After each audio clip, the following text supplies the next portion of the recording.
Hai cuan-cuan people, balik lagi bareng gue Chris dari CCN Indonesia. Setelah kita membahas seputar cryptocurrency selama ini, pastinya kita sudah tahu dong kalau kripto sendiri berjalan pada sebuah sistem yang disebut DeFi atau Decentralized Finance kan?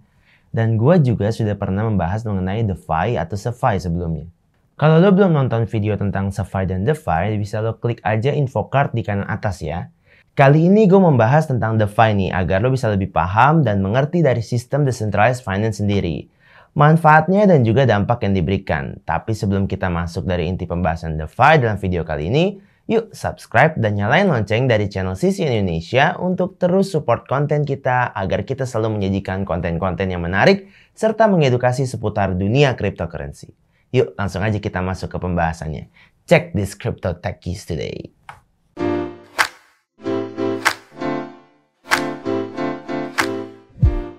Pertama, gue mau membahas nih pengertian dari DeFi dulu ya.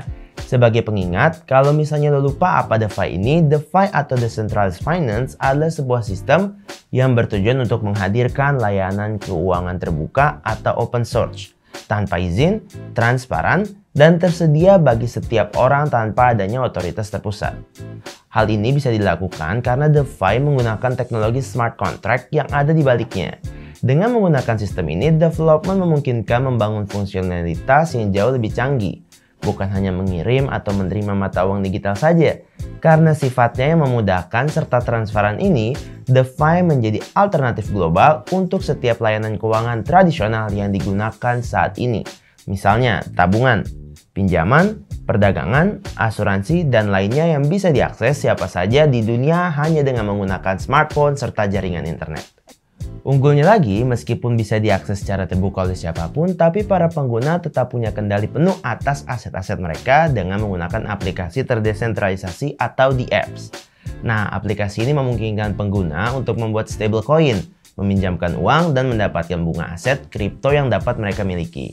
Jadi, sistem DeFi ini bisa dibilang sangat menguntungkan bagi penggunanya.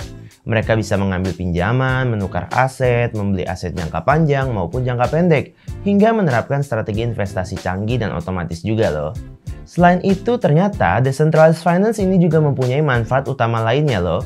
Gue bakal berikan 4 contohnya ya. Yang pertama dengan DeFi, untuk melakukan transaksi sistem ini tidak memiliki perantara seperti bank tradisional. Karena DeFi menggunakan teknologi blockchain untuk menjalankannya. Dengan tidak ada perantara ini, transparansi bisa dilakukan dengan cepat dan tepat. Bahkan, pengguna juga tepat memegang kendali atas aset atau dana yang mereka miliki. Dan juga bisa memantaunya kalau terjadi perubahan.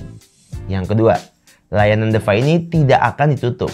Karena seperti yang kita tahu, kalau misalnya terjadi masalah atau sedang dalam masa krisis, bisa aja layanan bank tradisional ini akan tutup karena mengalami kebangkrutan atau lainnya kan. Dan nasabah yang ada dalam bank itu gak bisa mengakses data atau dana yang mereka miliki. Nah, di DeFi, penutup layanan tidak mungkin terjadi, soalnya layanan keuangan yang ada di Decentralized Finance ini dipasang di atas jaringan blockchain. Jadi, data yang direkam dan tersebar dari ribuan nodes yang membuat potensi penutupan layanan hampir nggak mungkin terjadi. Data penggunaannya akan tetap aman karena memiliki banyak sekali salinan yang tersebar di jaringan tersebut. Yang ketiga, DeFi dinilai mempunyai kelebihan dan kemudahan untuk mengaksesnya. Karena pengguna bisa mengaksesnya di mana saja asalkan memiliki koneksi internet dan smartphone. Selain itu, sistem ini juga memungkinkan masyarakat yang tidak memiliki layanan keuangan di daerah berpenghasilan rendah mendapatkan akses layanan keuangan yang disediakan oleh DeFi sendiri loh. Jadi benar-benar bisa mempermudah pengguna yang ingin berinvestasi juga. Yang keempat, karena tanpa perantara dan mudah diakses ini, DeFi diketahui memiliki biaya transaksi yang relatif murah. Khususnya untuk aset digital, jadi para pengguna nggak perlu lagi ada tambahan biaya lain di setiap transaksinya. Nah, setelah mengetahui manfaat utama DeFi tadi, pastinya lo udah ngerti kan perbedaan DeFi dengan bank konvensional? Yap, perbedaan yang paling menonjol adalah dari pengelolaannya. Kalau bank konvensional kan dikelola oleh institusi dan karyawan, sedangkan DeFi tidak dikelola oleh siapa-siapa. Hanya dengan menulis segala aturan dalam kode di smart contract yang kemudian disebarkan ke dalam blockchain. Jadi DeFi ini bisa menjalankan sendiri operasinya dengan sedikit atau tanpa campur tangan manusia. Selain itu, transparansi kode yang ada di teknologi ini bisa dilihat siapa saja. Semua aktivitas transparansi pun terbuka dan dapat dilihat siapa saja. Tapi identitas pengguna tetap aman karena memakai nama samaran. DeFi pun sudah bersifat global juga. Pengguna dari negara mana saja bisa terhubung satu sama lain dan bisa melakukan transaksi dengan mudah. Bahkan untuk izin penggunanya pun tidak ribet, justru sebaliknya, siapapun bisa berpartisipasi dalam menggunakannya. Setelah tahu fungsi utama dan keunggulan dari DeFi, sekarang gue ingin menginformasikan dampak dari DeFi sendiri untuk para penggunanya nih. Ada 5 dampak yang menjadi keunggulan dalam sistem ini. Yang pertama ada akses global ke layanan finansial, di mana salah satu alasan dibangun DeFi ini adalah melihat banyaknya masyarakat yang kekurangan akses pada layanan finansial. Dikarenakan berbagai kendala misalnya jarak yang jauh atau kegiatan ekonomi dan provider layanan yang belum mumpuni. Jadi dengan adanya DeFi, permasalahan ini bisa diatasi dalam sistem ini juga. Trader di perusahaan finansial dunia akan memiliki akses ke level yang beragam. Misalnya saja pada komunitas ataupun kelompok tertentu yang ada di Indonesia ataupun di negara lain. Contohnya nih, si perusahaan A menaungi kelompok petani di Indonesia. Petani-petani ini akan memberikan beberapa list kebutuhannya kepada perusahaan ini. Dan perusahaan ini akan memenuhi kebutuhan petani tersebut dengan cara mengoneksikan perusahaannya dengan perusahaan yang menaungi petani di luar Indonesia untuk mendapatkan kebutuhan yang dibutuhkan para petani di Indonesia ini. Koneksi dan transaksi yang diperoleh perusahaan A ini menjadi lebih mudah dengan menggunakan sistem DeFi. Karena aksesnya yang mudah, tidak terkendala jarak, dan bisa dilakukan di mana saja. Yang kedua, pembayaran lintas negara lebih murah. Keuangan terdesentralisasi juga menghilangkan perantara pengiriman uang antar negara atau remittance sehingga menjadi lebih murah. Di sistem saat ini, biaya pengiriman uang antar negara memiliki biaya remitasi di kisaran 7%. Tapi dengan sistem desentralisasi ini, biaya yang terjadi 7% tadi diturunkan sampai angka 3%. Contohnya seperti perumpamaan pada perusahaan A yang menaungi kelompok petani yang tadi. Saat perusahaan A ini ingin memenuhi kebutuhan para petani Indonesia, biaya transaksi yang perusahaan A keluarkan menjadi lebih murah. Kalau sebelumnya mereka harus mengeluarkan biaya sekitar 100 juta dalam sekali transaksi karena harus membayar biaya layanan, biaya cukai, pajak, dan lain-lain, dengan menggunakan DeFi, biaya yang perusahaan ini keluarkan bisa akan lebih murah, sekitar 3-7%. Yang ketiga, transaksi yang tahan sensor. Seluruh data transaksi pada DeFi ini tidak bisa diubah. Dan blockchain tidak bisa ditutup oleh pemerintah, bank sentral, ataupun perusahaan besar.